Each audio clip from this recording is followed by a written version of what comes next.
이번 시즌 챔피언스리그 다크호스 8팀. 플래닛 풋볼에 따르면 뉴캐슬, 갈라타사라이, 토트넘은 이번 시즌 챔피언스리그에서 높은 순위는 아니지만 좋은 성적을 거둘 수 있는 8팀 중 하나입니다. 나폴리는 챔피언스리그에 복구하며 주목할 만한 팀 중 하나로 손꼽힙니다. 안토니오 콘테 감독이 이끄는 세리에 A 챔피언 나폴리는 무명 선수를 스타 선수로 키우는 방법을 잘 알고 있습니다. 라스무스 호일룬드와 케빈 더 브라위너의 합류는 나폴리가 예선 상위권 팀들을 상대로 고전을 면치 못하게 할 것으로 예상됩니다. 토트넘은 41년 만에 유럽 챔피언스리그 우승을 차지했지만 챔피언스리그에서는 아직 증명해야 할 것이 많습니다.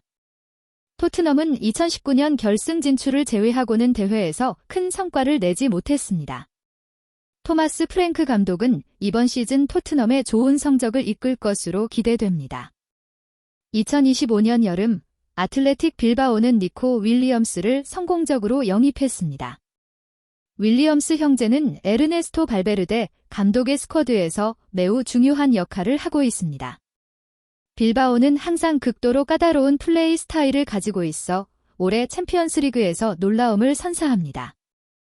아탈란타는 이번 시즌에도 여전히 강력한 기세를 유지하고 있습니다. 세리에 A를 대표하는 이 팀은 예선에서 쉬운 조에 속했기에 챔피언스리그에서 변화를 가져올 것으로 기대됩니다. 비아레알은 니콜라스 페페와 아요세 페레스 같은 선수들을 보유하고 있어 어떤 상대도 두려워하지 않습니다.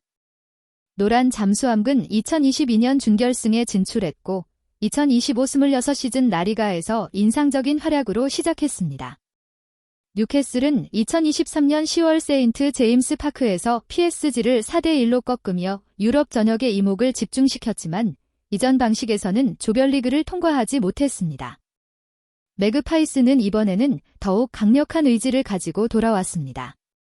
하지만 에디 하우 감독과 그의 팀은 대회에서 좋은 성적을 거두려면 챔피언스리그와 프리미어리그의 균형을 맞추는 법을 배워야 합니다.